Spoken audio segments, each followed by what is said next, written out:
الحمد لله العزيز القهار والصلاة والسلام على النبي المختار وعلى آله الأطهار وأصحابه الأخيار أما بعد فأعوذ بالله من الشيطان الرجيم بسم الله الرحمن الرحيم اللہ اعلم حیث یجعل رسالتہ ان اللہ وملائکتہ یصلون علی النبی یا ایھا الذین آمنوا صلوا علیہ وسلموا تسلیما اللهم صل علی سیدنا واصحاب سیدنا ومولانا محمد مبارک وسلم وصلی علیہ الصلاۃ والسلام علیک یا رسول اللہ وعلی آلہ واصحابہ یا شفیع المذنبین۔ اللہ تبارک و تعالی جل جلالہ وعمن والہ وعظم شانہ واتم برہانہ کی حمد و ثنا اور حضور سرور کائنات جناب محمد رسول اللہ صلی اللہ علیہ وسلم کے دربار گور میں عطیہ درود و سلام عرض کرنے کے بعد نہایت ہی معزز سامعین و ناظرین، اللہ رب العزت کا لاکھ لاکھ شکر ہے کہ اللہ رب العزت نے جمعۃ المبارک کا مقدس دن نصیب فرمایا۔ اللہ رب العزت سے دعا ہے کہ اللہ پاک مجھے حق اور سچ بیان کرنے کی توفیق عطا فرمائے اور ہم سب کو حق اور سچ سن کر اس پر عمل کرنے کی توفیق عطا فرمائے۔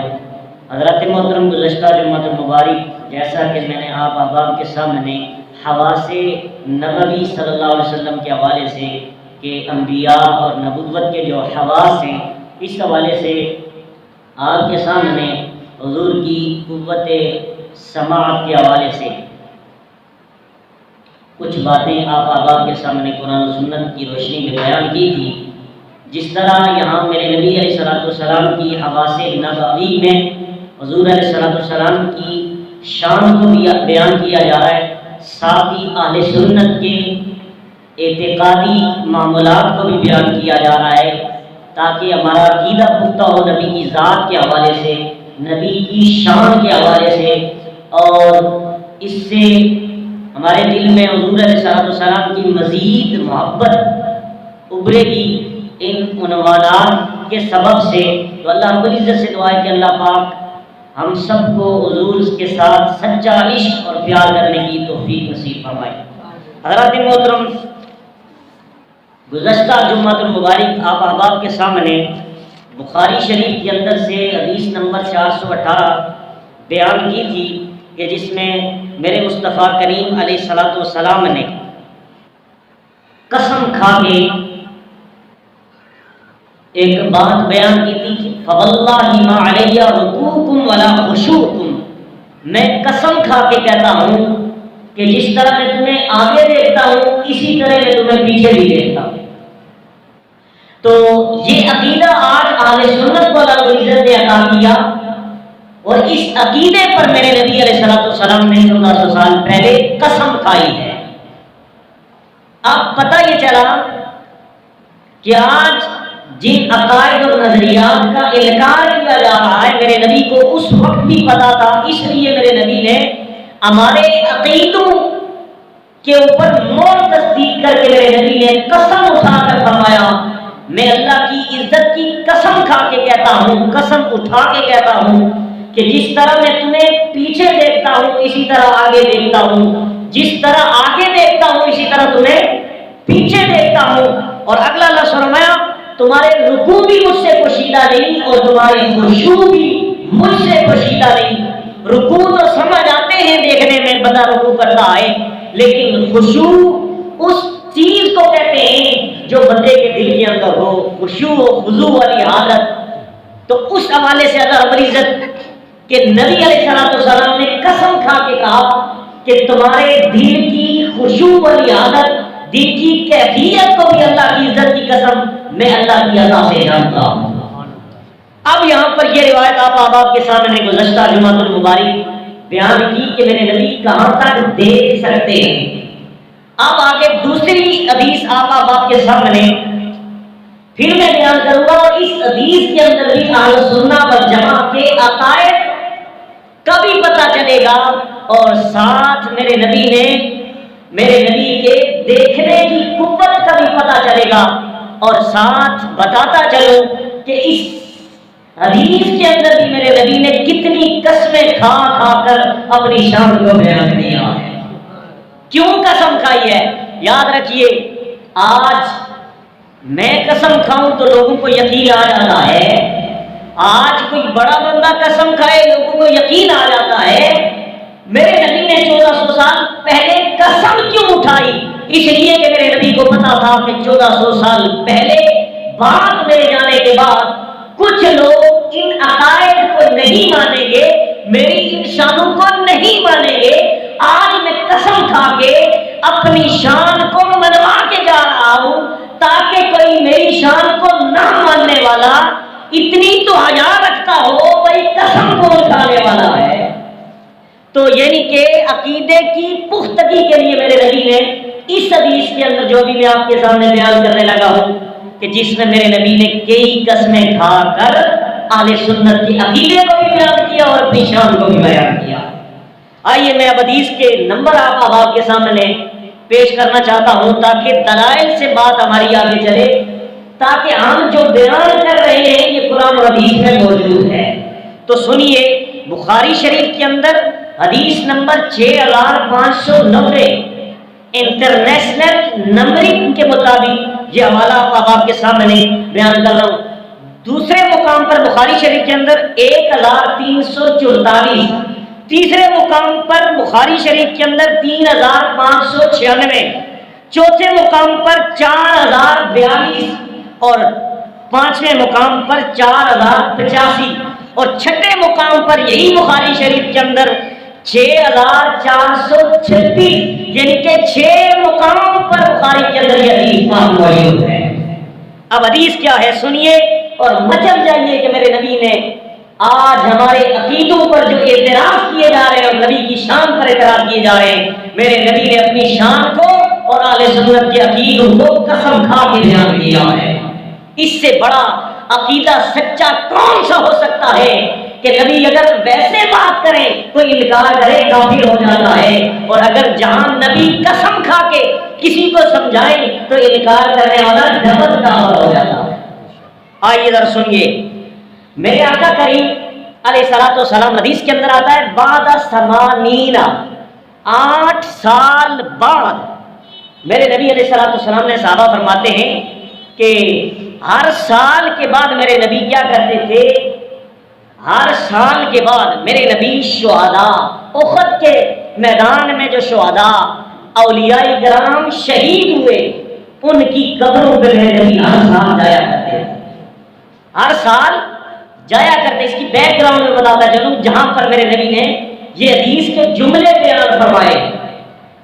اب آج ہم جو عرس کرتے ہیں، کیونکہ یہ مہینہ سفر المظفر کا مہینہ ہے اور اس میں اہل اللہ کے اوراس ہوتے ہیں، بڑے بڑے اولیاء اللہ کے اوراس ہوتے ہیں، اور اس سے ایک عقیدہ یہ بھی ظاہر ہوتا ہے جب ہم سال کے بعد ولی اللہ کے نیک بندو کے مزارات پر سال کے بعد اجتماع کی صورت میں وہاں پر خطابات بھی ہوتے ہیں، وہاں پر محفل سما بھی ہوتی ہے، تو لوگ پوچھے کہاں سے نکالا ہے؟ میں نے کہا اللہ کی عزت کی قسم 1400 سال پہلے خود میرے نبی نے اس کی حقیقت کو ثابت کر دیا۔ یہ میرے نبی کی خود سنت ہے، میرے نبی نے خود عرس کیا ہے۔ کیسے کہ ہر سال کے بعد احد کے میدان میں شہید ہونے والے شہدائے احد ان کے مزارات پر میرے نبی خود جلوہ افروز ہوتے تھے اور وہاں پر محافل کا انعقاد ہوا جاتا تھا۔ تو حضرات محترم، آپ کو پتہ ہونا چاہیے کہ اوراس میں ہوتا ہی یہی ہے کہ وہاں پر وہ جو صاحب مزارات تھے ان کی شان کو بھی بیان کیا جاتا تھا، اور مناقب اور حضور علیہ السلام کی شان کو بیان کیا جانا اور بندوں کا جمع ہونا، خطاب کی صورت میں خطاب کرنا براہ راست اگر یہ عرس میں ہوتا ہے تو یہ عرس میرے نبی نے 1400 سال پہلے اپنی ظاہری زندگی میں کر دیا تھا۔ اب جب میرے نبی علیہ السلام وہاں پر خطاب فرمانے کے لیے گئے تو روایت کے اندر آتا ہے وہاں قبروں پر وہاں مزارات پر انبوئے کثیر تھا، ہزاروں کی تعداد میں مجمع کا صحابہ کرام کا سامعین تھے، اور میرے نبی نے وہاں پر ممبر بچھایا۔ کیا بچھایا؟ ممبر بچھایا۔ اگر دو چار بندے ہوتے تو ممبر بچھانے کی ضرورت نہ ہوتی۔ اس سے پتہ چلا ممبر بچھانا، وہاں پر بچھانا اور ممبر پر خود جلوہ گر ہونا اس بات کی دلالت کرتا ہے کہ وہ انبوئے کثیر تھا، کثیر التعداد صحابہ کرام موجود تھے، ان کے سامنے میرے نبی نے ممبر پر بیٹھ کے خطاب شروع کیا۔ اور اب یہاں پر ایک اور نقطہ بھی سنیے، صحابہ فرماتے کہ جس طرح ہم زندوں سے حضور خطاب فرما رہے تھے، اسی طرح مردوں سے بھی خطاب فرما رہے تھے۔ وہ جہاں پر وہ اہل قبر تھے، مزارات کے اندر جو لیٹے ہوئے تھے، جو قبروں والے تھے، مرحومین شہداء، ان کے سامنے میرے نبی ان کو بھی سنا رہے تھے، زندوں کو بھی سنا رہے تھے۔ پتہ یہ چلا، آج لوگ کہتے ہیں قبر والے مر گئے، یہ سنتے نہیں ہیں۔ اگر سنتے نہیں ہیں تو میرے نبی نے ان کو خطاب کیوں سنایا ہے؟ خطاب کیا سنایا ہے؟ آئیے ذرا سنیے۔ میرے نبی نے فرمایا، قسم کھا کے میرے نبی نے فرمایا، کیا فرمایا؟ فرمایا انی فرط لکم۔ اب فرط لکم کیا ہے؟ فرط اس کا معنی یہ ہے کہ میں اللہ کی عزت کی قسم کھا کے کہتا ہوں، اب میں تمہاری بخشش کے لیے آگے جا رہا ہوں۔ تمہاری پوری امت کو فرط لکم، کم میں امت بھی ہے، کم میں صحابہ بھی ہے، کم میں سارے قیامت تک آنے والے میرے نبی کے سارے غلام ہیں۔ میرے نبی سب سے مخاطب ہو کے کہہ رہے تھے انی فرط لکم، لوگوں اب یہ میرا آخری خطبہ ہے، اب اس کے بعد میں خطاب نہیں کروں گا، کیونکہ میں اگلی منزل کی طرف یعنی کہ رب کی بارگاہ میں پیش ہونے والا ہوں، اور آگے جا کر تمہارے لیے فرط کا بندوبست کروں گا۔ اور فرط کہتے ہیں بخشش کو۔ کس کو؟ بخشش کو۔ ایک حدیث کے اندر آتا ہے کہ کتنا خوش بخت ہے وہ امتی، کتنا خوش بخت ہے وہ امتی کہ جس کے مرنے سے پہلے اس کا نبی دنیا سے چلا گیا۔ اب یہاں پر سوچنے کی بات ہے، ظاہراً تو یہ لفظ لگتا ہے کہ امتی کو مر جانا چاہیے تھا، نبی تو امت کے لیے اس کا سربراہ ہوتا ہے، سربراہ جب چلا گیا تو بڑی دکھ کی بات ہے، لیکن حدیث میں بتایا جا رہا ہے خوش بخت ہے وہ امتی کہ جس کا نبی پہلے دنیا سے چلا گیا، وہ بعد میں گیا۔ تو اگلا لفظ یہ ہے، نبی آگے جا کر اس امتی کی بخشش کا اہتمام کرتا ہے، اس لیے خوش بخت ہے وہ امتی کہ جس کا نبی دنیا سے پہلے چلا گیا۔ اب یہاں پر بخاری کی حدیث کے مطابق میرے نبی نے فرمایا، اللہ کی عزت کی قسم، میں اب اس دنیا سے جا رہا ہوں تمہاری بخشش کروانے کے لیے۔ اور ایک اور حدیث اگر میں ساتھ ملاتا چلوں تو حدیث لمبی ہو جائے گی، کنز العمال کے اندر اور مجموع الزوائد کی جلد 1 صفحہ 368 پر حدیث ہے۔ میرے نبی نے خود فرمایا، حیاتی خیر لکم ومماتی خیر لکم، لوگوں میرا دنیا میں رہنا بھی تمہارے لیے بہتر، دنیا سے چلے جانا، انتقال کر جانا، یہ بھی تمہارے لیے بہتر ہے۔ صحابہ نے سوال کیا، یا رسول اللہ جینا تو بہتر محسوس ہوتا ہے، یحدث و یحدث لکم، ہم آپ کے سامنے مشکلیں بیان کرتے ہیں، آپ ہماری مشکلیں حل کر دیتے ہیں، یہ جینے میں تو بڑے فائدے ہوتے ہیں بندے سے، یہ تو بہتر ہوتا ہے، لیکن دنیا سے جانا کس طرح بہتر ہوگا آپ کا؟ تو میرے نبی نے فرمایا، جب میں دنیا سے چلا جاؤں گا تو اعمالکم، میری امت کے سارے اعمال میری بارگاہ میں پیش ہوں گے، میری بارگاہ میں پیش ہوں گے۔ اور اعمال کی ہوتی ہیں قسمیں دو، ایک برے اعمال اور ایک اچھے اعمال۔ میرے نبی فرماتے ہیں 2 قسم کے اعمال میری امت کے میرے وفات کر جانے کے بعد میری امت کے میری بارگاہ میں پیش کیے جائیں گے، اور میں دونوں عملوں کو دیکھوں گا، برا عمل بھی امت کا دیکھوں گا، برے اعمال بھی دیکھوں گا اور نیک اعمال بھی دیکھوں گا۔ دیکھ کر جب برے دیکھوں گا تو انی حمید اللہ تعالی، جب تمہارے شر اللہ شر لکم، تمہارے برے اعمال دیکھوں گا انی رأیت شر لکم، تمہارے برے اعمال جب میں دیکھوں گا تو فاستغفر اللہ، اللہ کی بارگاہ میں بخشش طلب کروں گا، اللہ کی بارگاہ میں کہوں گا مولا میرے امتی ہیں ان کی بخشش فرما دے، ان کے گناہ معاف فرما دے۔ رأیت خیر لکم، جب تمہارے نیک عمل دیکھوں گا تو کیا ہوگا؟ حمید اللہ تعالیٰ، میں اللہ کی ثنا بیان کروں گا، خوش ہو جاؤں گا کہ میرے امتی نے نیک عمل کیے ہیں۔ اب پتہ یہ چلا نبی کی بارگاہ میں وصال کے بعد امتی کے عمل پیش ہوتے ہیں۔ اب یہاں پر بھی میرے نبی نے فرمایا انا فرۃ لکم، میں دنیا سے جا رہا ہوں آگے جا کر تمہاری بخشش کا اہتمام کرنے کے لیے، تمہاری فرت کے لیے۔ اور آگے میرے نبی نے کیا فرمایا سنیے، میرے نبی نے فرمایا وَأَنَا عَلَيْكُمْ شَهِيدٌ، اور ایک لفظ ہے وَأَنَا شَهِيدٌ عَلَيْكُمْ، اور میں تم سب کا گواہ ہوں۔ کیا ہوں؟ گواہ ہوں۔ اب بندہ کہے میں تمہیں دیکھ رہا ہوں، گواہ کا معنی ہوتا ہے حاضر۔ کیا گواہ کا معنی ہوتا ہے؟ حاضر و ناظر۔ مثال کے طور پر سنیے، گواہ شہید کا معنی، شاہد کا معنی گواہ ہے، شاہد کا معنی شہید کا معنی گواہ ہے، اور گواہ ہوتا ہی وہ ہے جو کانوں سے سن رہا ہو، آنکھوں سے دیکھ رہا ہو۔ تو پتہ یہ چلا میرے نبی نے جاتے ہوئے قسم کھا کے کہا یہ نہ سمجھنا کہ تمہیں کوئی دیکھ نہیں رہا، بلکہ میں تمہیں آنکھوں سے جانے کے بعد دیکھوں گا بھی اور تمہاری سنوں گا بھی۔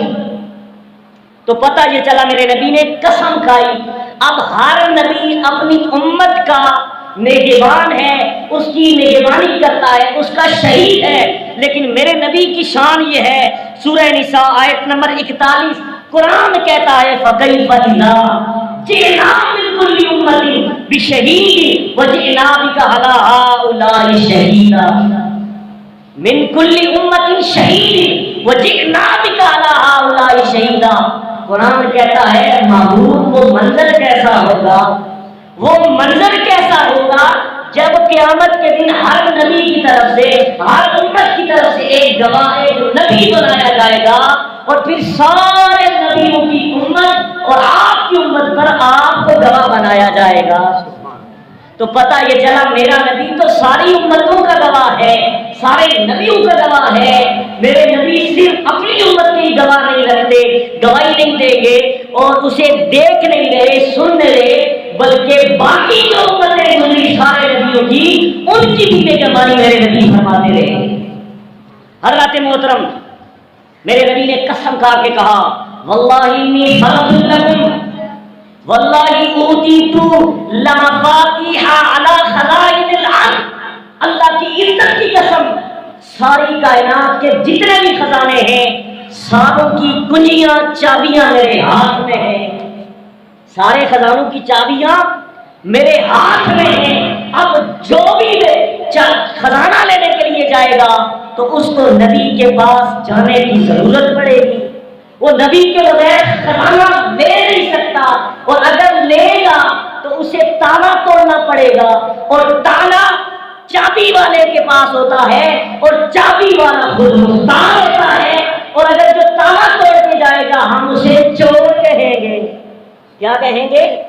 چور کہیں گے۔ پتہ یہ چلا چور والے یہ ہیں جو نبی کے بغیر رب کی بارگاہ میں جانا چاہتے ہیں، رب سے لینا چاہتے ہیں، وہ چور نہیں ہے، ایک ڈاکو ہے دین کا، ایک ڈاکو ہے دین کا، ایک ڈاکو ہے دنیا کا۔ اب دین کی بھی اگر ضرورت پڑے گی تو نبی کے پاس جانا پڑے گا، اور دنیا کی بھی اگر ضرورت پڑے گی تو نبی کے در کے پاس جانا پڑے گا۔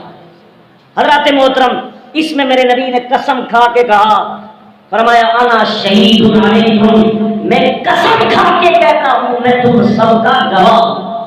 کیا ہوں؟ گواہ ہوں۔ جس طرح ذہن میں رکھیے میرا رب بھی نقیر رقیب ہے۔ کیا ہے؟ رقیب اس کو کہتے ہیں جو نگہبانی کرے، جو سرپرستی کرے، ہر وقت اس کی نظر اپنے چھوٹوں پر ہو، اسے رقیب کہتے ہیں۔ قرآن کہتا ہے قرآن اللہ کہتا ہے میں بھی تمہارا رقیب ہوں، میرا نبی بھی تمہارا رقیب ہے۔ اور آگے یاد رکھیے تیسرا جملہ میرے نبی نے فرمایا اللہ کی عزت کی قسم واللہ لا انظر الی الحوض الان، میرے نبی نے فرمایا اللہ کی عزت کی قسم میں اس وقت کھڑے قبرستان میں شہداء کے مزار پر منبر پر بیٹھ کر حوض کوثر کو دیکھ رہا ہوں۔ کس کو دیکھ رہا ہوں؟ حوض کوثر کو دیکھ رہا ہوں۔ اب میں دیکھنے کی قوت بتا رہا ہوں۔ میرے نبی منبر پر بیٹھے 1400 سال پہلے عرس کی صورت میں اولیاء کے مزارات پر سینکڑوں صحابہ کی موجودگی میں میرے نبی منبر پر قسم کھا کے کہہ رہے ہیں، حدیث بخاری کے اندر 6 مقام پر ہے، واللہ لا انظر کا مطلب کیا ہے؟ میں اس وقت بھی دیکھ رہا ہوں، قیامت تک دیکھتا رہوں گا۔ یہ ایک یعنی کہ گرامر کے لحاظ سے مسئلہ یہ ہے، لا انظر دیکھ رہا ہوں، اب بھی دیکھ رہا ہوں، قیامت تک دیکھتا رہوں گا۔ کیا دیکھتا رہوں گا؟ حوض کوثر کو دیکھتا رہوں گا۔ اگر اس سے مراد حوض کوثر جنت ہے، جنت کے اندر حوض کوثر، تو اب جنت بھی غیب ہے، جنت بھی غیب ہے۔ تو میرے نبی بیٹھ کر غیب کو دیکھ بھی رہے ہیں اور میرے نبی سن بھی رہے ہیں، اور اگر اس سے مراد قیامت کے لیے حوض کوثر ہے تو پھر ماننا پڑے گا ابھی جو منظر سامنے ہوا نہیں، جو کام ہوا نہیں، اب حوض کوثر قیامت کے دن لگے گا۔ اب عدم کوثر کی باوجود میرے نبی اب بھی حوض کوثر کو دیکھ رہے ہیں، قیامت تک دیکھ رہے ہیں۔ تو اس سے یہ پتہ چلا کہ اللہ رب العزت نے حضور علیہ الصلوۃ والسلام کو حوض کوثر عطا کیا۔ اور آگے یاد رکھیے، آج جب ہم نبی کی شان اس طرح کی بیان کرتے ہیں نا کہ نبی بیٹھ کر اتنے دور دیکھتا ہے، جنت میں دیکھ لیتا ہے، قیامت تک، قیامت بعد میں آئے گی، پہلے نبی قیامت کو دیکھ رہے ہیں، حوض کوثر کا معاملہ قیامت کے دن ہوگا، تو یہ نبی آج بیٹھ کے بلکہ 1400 سال بیٹھ کے قیامت تک کی خبر دے رہے ہیں۔ تو جب یہ شان ہم نبی کی بیان کرتے ہیں، کیا کرتے ہیں؟ جب ہم یہ کہتے ہیں نبی فرات لکم ہے، بخشش کرانے والا ہے، نبی نے قسم کھائی، اور ہم جب یہ بیان کرتے ہیں کہ حضور کو اللہ نے حاضر و ناظر بنایا، گواہ بنایا، لوگ کہتے ہیں شرک ہے۔ کیا ہے؟ شرک ہے۔ اس ساری شانیں بیان کرنے کے بعد آخری جملہ میرے نبی نے بیان کر کے ہمارے دلوں کو ٹھنڈا کر دیا، فرمایا مجھے پتہ ہے میں جو شانیں قسمیں کھا کر بیان کر رہا ہوں کہ مجھے اللہ نے اتنے مقام عطا کیے ہیں، تو پھر سنو ایک اور چیز کی میں قسم کھا کے جا رہا ہوں تاکہ قیامت تک میری امت کو اس کا خوف نہ ہو، پریشانی نہ ہو۔ وہ کیا ہے؟ حضور نے آخری قسم کھا کے ہمارے ایک اور عقیدے کی غلطی عطا کی۔ میرے نبی نے قسم کھائی واللہما اخاف علیکم، واللہما اخاف علیکم ان تشرکوا بی۔ اللہ میرے نبی نے قسم کھا کے میرے نبی نے ہمارے عقیدے کو بیان کیا، اتنی شان میرے نبی نے اپنی قسم کھا کر ہمارے اہل سنت کے عقیدوں کو بیان کر کے میرے نبی نے آخر میں خطاب ختم اس بات پر کیا، میرے نبی نے فرمایا او قیامت تک آنے والے میرے امتیوں، اللہ کی عزت کی قسم واللہ ما اخاف علیکم، مجھے کوئی بھی خوف نہیں ہے، اخاف علیکم ان تشرکوا بعدی، کہ میرے بعد تم شرک کرو گے۔ میں قسم کھا کے کہتا ہوں کہ میرے بعد تم شرک کرو گے۔ میں اس بات کی گارنٹی لیتا ہوں کہ قیامت تک میری امت کبھی بھی شرک نہیں کرے گی۔ تو سنو، آج بات بات پر فتویٰ لگ جاتا ہے، یہ بھی شرک ہے، وہ بھی شرک ہے، یہ بھی شرک ہے، وہ بھی شرک ہے۔ میرے نبی نے قسم کھا کے کہا واللہ ما اخاف علیکم ان تشرکوا بی، اللہ کی عزت کی قسم میں قسم کھا کے جا رہا ہوں کہ قیامت تک میری امت کبھی بھی شرک نہیں کرے گی۔ کیا نہیں کرے گی؟ شرک نہیں کرے گی۔ اب سن لیجئے، آج ذرا سی بات پر شرک کا فتویٰ لگانے والوں سے میں پوچھنا چاہتا ہوں، یہ شرک کی لت لگانے والوں سے میں پوچھنا چاہتا ہوں، کسی مسلمان کو مشرک قرار دینا، اس کے اندر اگر جس طرح شرک ایک بڑا جرم ہے، اسی طرح کسی مسلمان پر شرک کا جھوٹا الزام لگانا یہ بھی بہت بڑا جرم ہے۔ کیسے جرم ہے؟ تو میرے نبی نے جہاں یہ قسم اٹھا کر کہا کہ میں اللہ کی عزت کی قسم کھا کے کہتا ہوں کہ میری امت میں مجھے یہ خوف نہیں ہے، یہ خدشہ نہیں ہے کہ میری امت شرک کرے گی، بلکہ مجھے اس چیز کا خوف ہے ولیکن تنافسوا فیہا، میری امت مال کے حرص میں دس جائے گی، یہ خوف ہے کہ یہ ہر وقت مال کے پیچھے پڑ جائے گی، دولت کے پیچھے پڑ جائے گی، ہر وقت اس کا اوڑھنا بچھونا کمانا ہوگا، دولت لینا ہوگا، مال کی حرص میں مال کی لالچ میں پڑ جائے گی، مگر میری امت کبھی شرک نہیں کر سکتی۔ جہاں میرے نبی نے فرمایا کہ میں قسم کھا کے کہتا ہوں میری امت شرک نہیں کرے گی، ساتھ ہی دوسری حدیث کے اندر سورۃ الاعراف آیت نمبر 175 175 فانسلخ ونبذ واتل علیہم نبأ الذی آتیناہ فانسلخ، اس آیت کے تحت تفسیر ابن کثیر کے اندر امام ابن کثیر نے اپنی کتاب کے اندر اس حدیث کو نقل کیا۔ سنیں، جہاں قسم کھا کے میرے نبی نے کہا کہ میری امت شرک نہیں کرے گی اور کہا کہ مجھے خوف نہیں ہے، ایک طرف کہا خوف نہیں ہے، دوسری حدیث میں کہا مجھے خوف ہے۔ اب کس کا خوف ہے امت کے بارے میں؟ ہمیں اس کا سوچنا چاہیے اور اس کا خوف کرنا چاہیے جس کا نبی کہہ رہے ہیں کہ مجھے خوف ہے، ایک چیز امت میں آ جائے گی اس کا مجھے خوف ہے، اور جو نہیں آئے گی اس کا خوف نہیں کرنا چاہیے۔ اب دوسری حدیث میں حضور نے فرمایا مجھے ایک چیز کا خوف ہے، یہ تو خوف بتا دیا کہ یہ خوف نہیں ہے کہ شرک کرے گی، ہاں اس چیز کا مجھے خوف ہے۔ یہ میں نے آپ کے تفسیر کبیر کے اندر سے حدیث بیان کی ہے، تفسیر ابن کثیر جلد 2 صفحہ نمبر 265 پر، اور کنز العمال کی حدیث نمبر 8958، اور اسی طرح صحیح ابن حبان کی حدیث نمبر 18، طبرانی کبیر کی حدیث نمبر 81، اور اسی طرح شرح مشکل الاثار للطحاوی حدیث نمبر 86 ہے، اور طبرانی کبیر کے بعد طبرانی صغیر حدیث نمبر 1291 ہے۔ حدیث سنیے بچت جائیے، میرے نبی نے فرمایا کہ جس طرح مجھے اپنی امت میں شرک کا خوف نہیں ہے، اسی طرح میری امت میں مجھے ایک چیز کا خوف بھی ہے۔ اب وہ خوف کس کا ہے؟ تو سنیے، میرے نبی نے فرمایا انما اخاف علیکم رجل قرأ القرآن حتی اذا رویت واجدوا وکان ردا للاسلام اعتراه الى ما شاء الله انسلخ منه ونبذه وراء ظهري وسأل جاري بالسيف ورماه بالشرك قال یا لیت نبی اللہ اللہ اولا بالشرك والنبي او الرامي قال بالرامي۔ میرے نبی نے فرمایا مجھے امت میں انما اخاف علیکم، امت میں ایک چیز کا خوف ہے۔ یا رسول اللہ کس چیز کا خوف ہے؟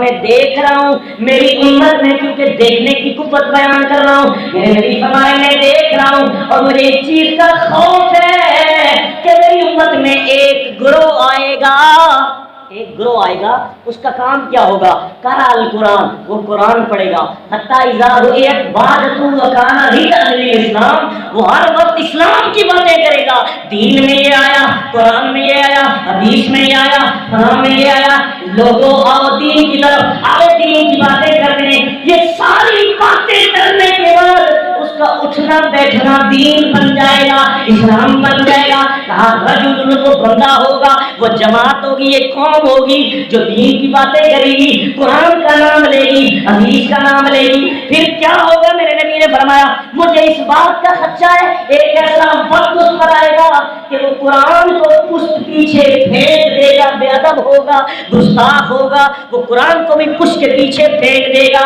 اور کیا ہوگا؟ ورماہ وسأل جاری، ہاتھ میں تلوار اٹھائے گا، دہشت گردی کرے گا، ہاتھ میں تلوار اٹھا کے اپنے پڑوس والوں کو، اپنے ارد والوں کو کہے گا، کیا کہے گا؟ اذا ظہری وسالہ جاری بالصحیح ورماہ بالشرکی، اوے تو شرک کر گیا ہے، تو نے یہ شرک کر دیا، تو مشرک ہو گیا۔ میرے نبی نے فرمایا وہ فتویٰ لگائے گا اس دوسری جماعت پر۔ کس پر جماعت پر؟ ایک جماعت قرآن پڑھنے والی، دین بچھونا اس کا اسلام ہوگا، لیکن تلوار ہاتھ میں لے کر دوسرے کو کہے گا تو نے شرک کر دیا، تو نے یہ بھی شرک کر دیا، یہ بھی شرک ہے، یہ بھی شرک ہے، وہ شرک کا فتویٰ لگائے گا۔ میرے نبی سے پوچھا گیا، قال یا لیت نبی اللہ، میرے نبی سے پوچھا گیا یا رسول اللہ بتائیے ایہما اولا، اولا بالشرک المرنی اب الرامی، یا رسول اللہ یہ دو جماعتیں ہو گئی، ایک پر شرک کا فتویٰ لگ رہا ہے اور دوسری لگانے والی، بتائیے ان میں مشرک کون ہے؟ تو میرے نبی نے فرمایا قال بل الرامی، جس پر شرک کا فتویٰ لگے گا، لگا تھا کہ تم شرک کر رہے ہو، وہ تو مشرک نہیں ہوگا، لگانے والا اپنے فتوے کی روح سے خود مشرک ہو جائے گا، لگانے والا اپنے فتوے کی روح سے خود مشرک ہو جائے گا۔ پتہ نہیں چلا، حضور کی آنکھ آج بھی دیکھ رہی ہے، آج جو حق پر اور کسی صحیح عقیدہ رکھنے والے پر، حضور کی شان بیان کرنے والے پر اگر شرک کا فتویٰ لگ رہا ہے تو اس کے پیچھے بیس یہ ہے کہ وہ شرک کا فتویٰ لگائے گا۔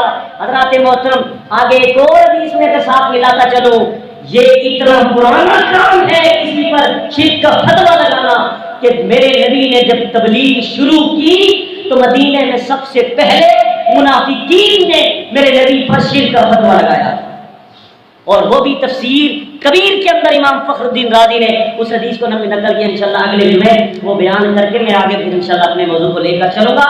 اللہ رب العزت سے دعا ہے کہ اللہ پاک ہم سب کو حقائق کو سمجھنے کی توفیق عطا فرمائے۔ وآخر دعوانا الحمدللہ رب العالمین۔